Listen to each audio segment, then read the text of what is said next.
the Nail Sports Bar proudly presents Dr. Mike.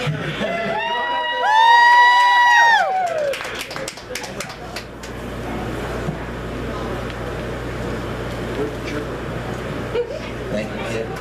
Get her done. How you doing? Get her done.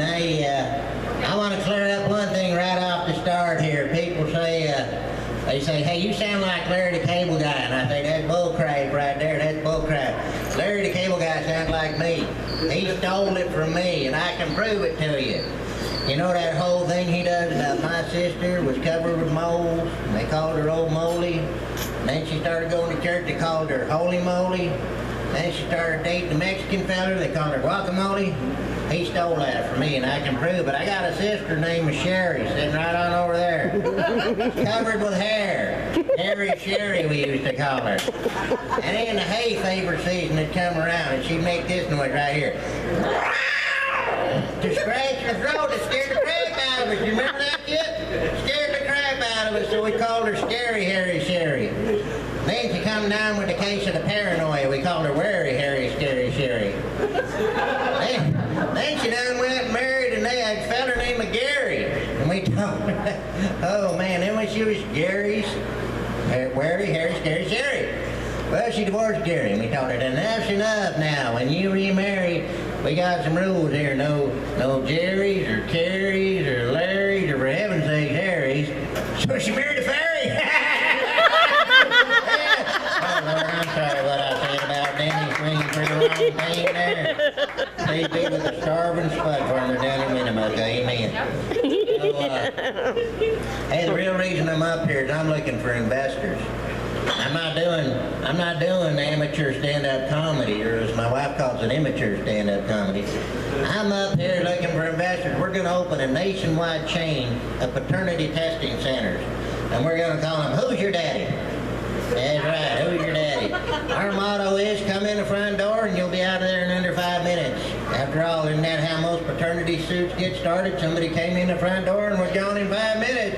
Well, let's be honest, if it had come in the back door, we wouldn't be talking. That's right, you're done. Lord, I'm sorry what I said about coming in the back door, and please be with the starving spud farmer down in Winnemucca. Amen. All right, well, that's probably enough Larry the Cable Guy. Well, I don't do this professionally, hoping to someday. A little late in life to start a new career, but you know, whatever.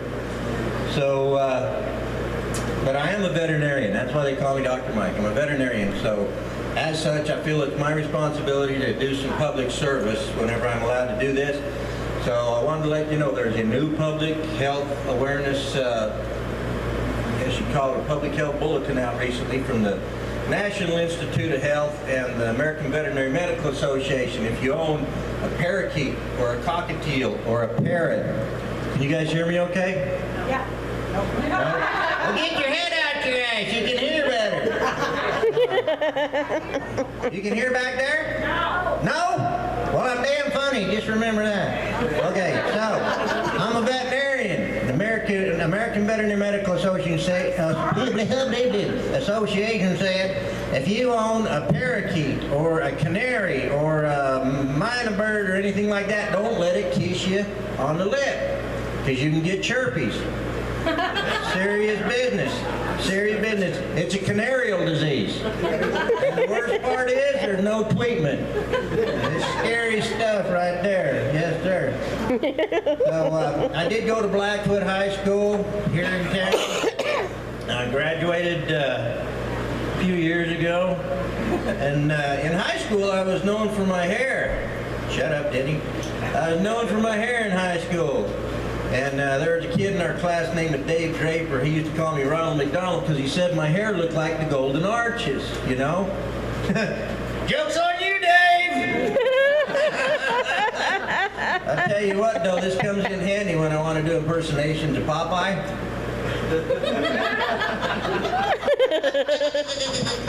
So, yeah, my kids, I knew I was going bald, but my kids, they were really, you know, considerate about it. They'd tell me, Dad, that ain't a forehead, that's looking like a 5-head or a 6-head. Started being a dickhead, let me tell you what.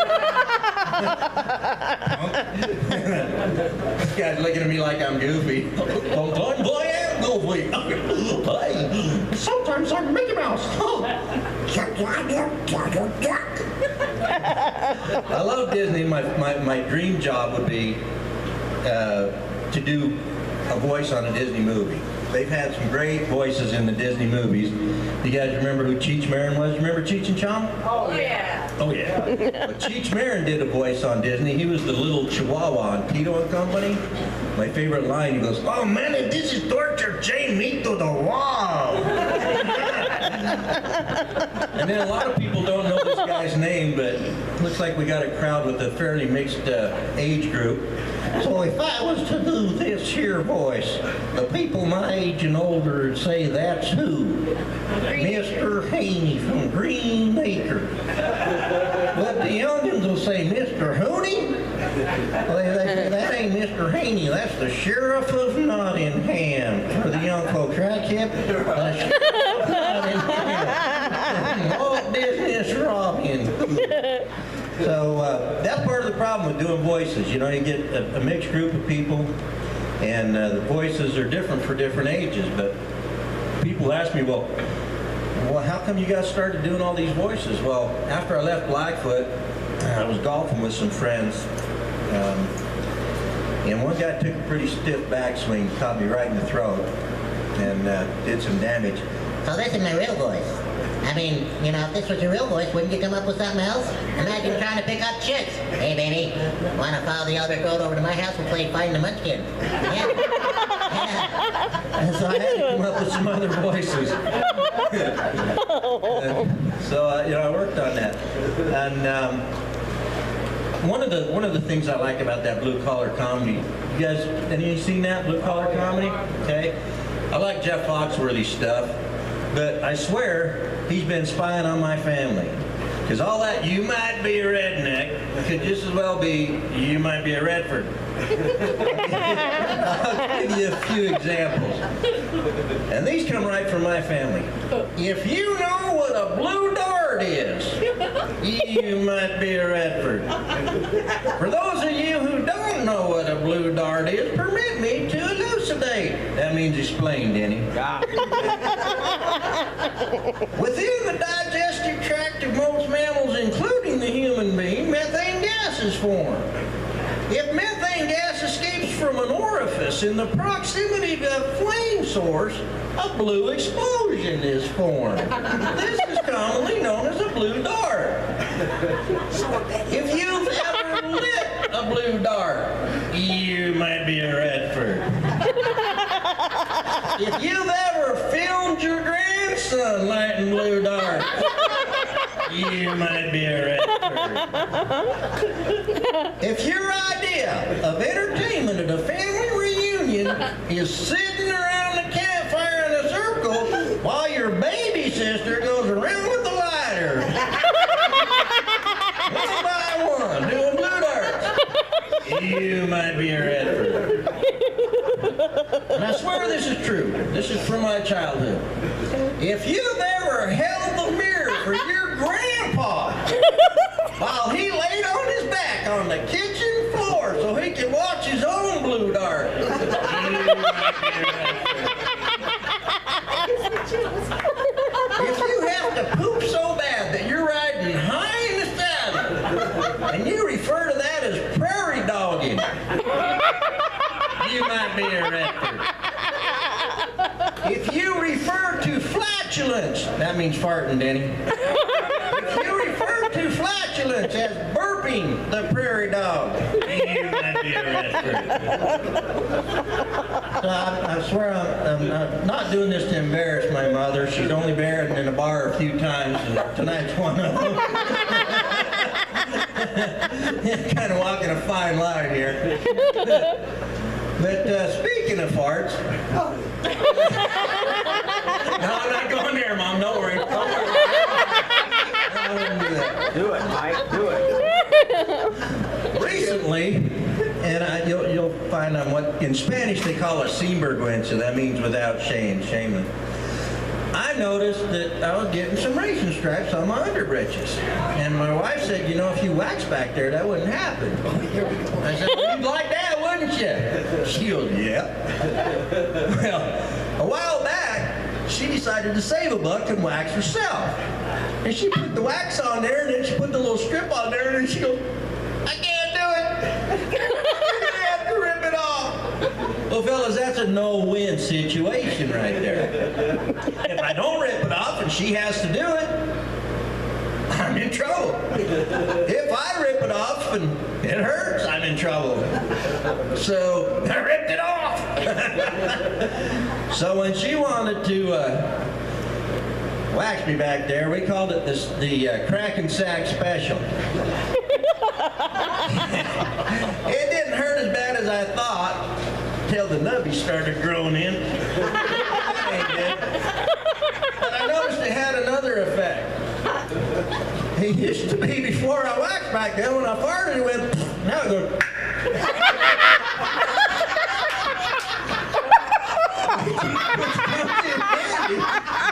This comes in handy in public, because you'd be walking around the room and people hear, who's popping their gum? Who is that?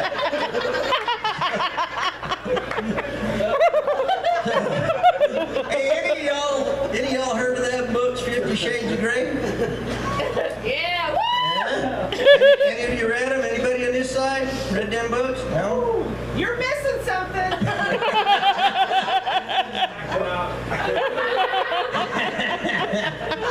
Well, if you haven't read the book, you wouldn't enjoy have you heard about them though, at least? Okay, so you know what it's about? Well, I've always enjoyed doing parody songs. Not, hello, want a cracker? Not that kind of parody song. Parody, like Weird Al Yankovic does. Take a song and make it different. You guys remember Jim Croce? He had a song a few years back called Operator.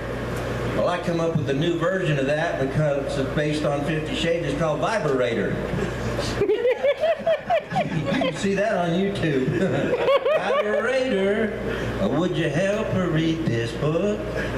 She can't read a page without getting horny. 50 Shades of Grey, you know she reads it every day. A few chapters in and she'd worn and torn me. Goes on from there. But sometimes people ask me, where'd you come by this goofiness, you know, and your mom or your dad funny or what? Well, mom's hilarious without even trying. She is absolutely hilarious without even trying. Can I tell them about the bread?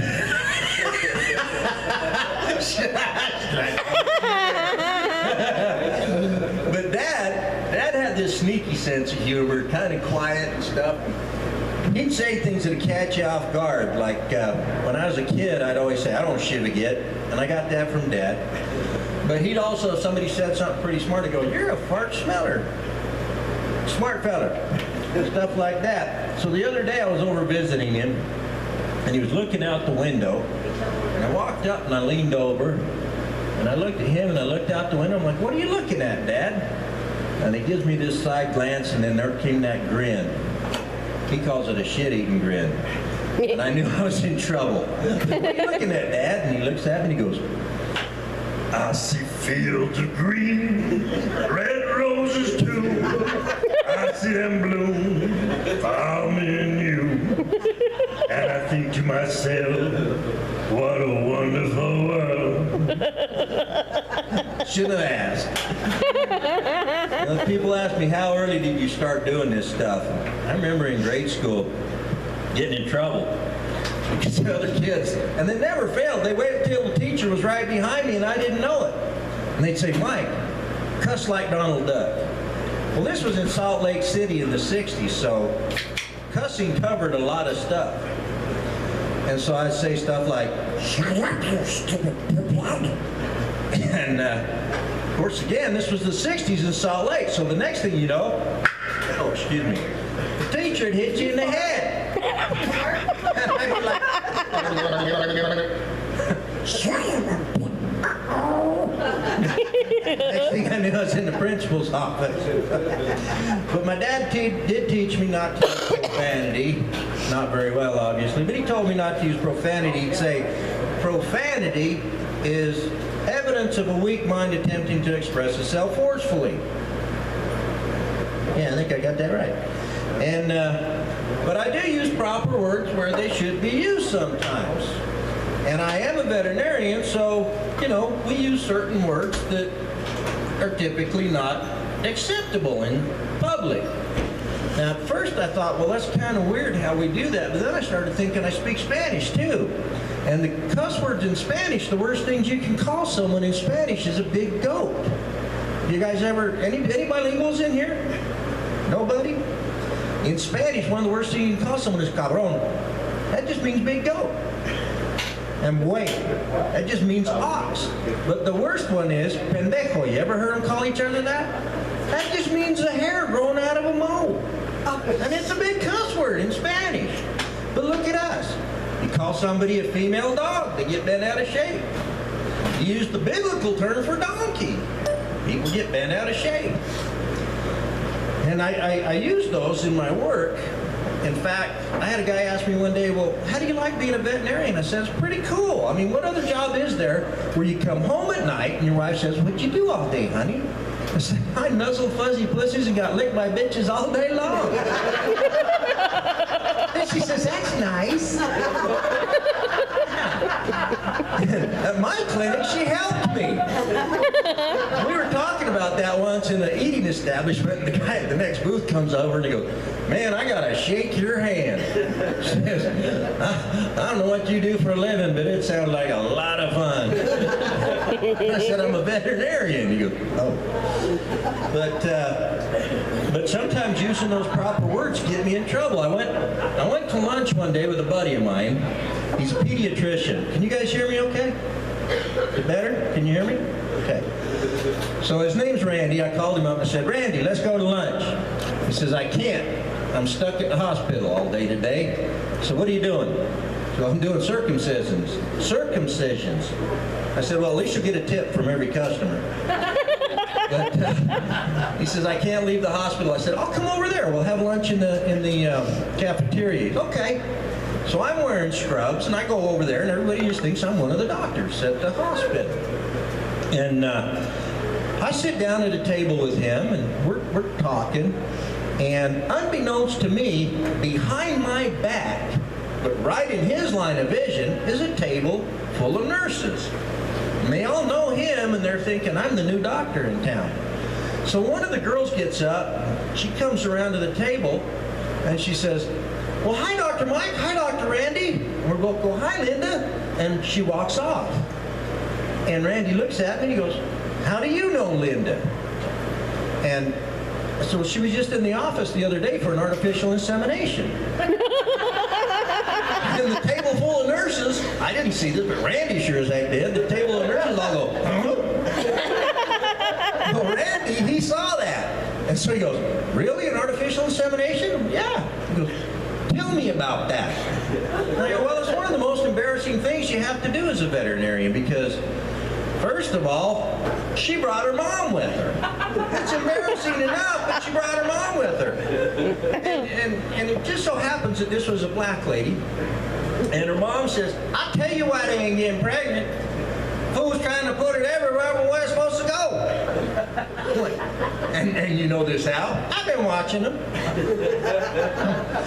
All right, Mom, why don't you wait in the waiting room? And it's embarrassing because as a veterinarian, to collect the sample from the male, you have to take matters into your own hands, so to speak. And it never fails. It's a woman that brings the dog in. And I'm telling him all this, and the nurses are listening, but I'm not saying the words dog, I'm saying bitch. And that's appropriate. So Randy goes, well, after you collect the sample, then how do you position the female? I'm like, well, what works best for me is I sit on a stool and I put them over my lap. He's like, really? And I go, yeah, with their little button here, you know? And he goes, really? Yeah. And he says, well, then what? And I'm going through the procedure. I'm talking doctor to doctor, professional to professional. You know, I'm using the technical terminology. And, you know, well, we take the pipette and we put it in there and we try to get it as close to the cervix as we can and we place a sample after we've made sure they're good swimmers. But then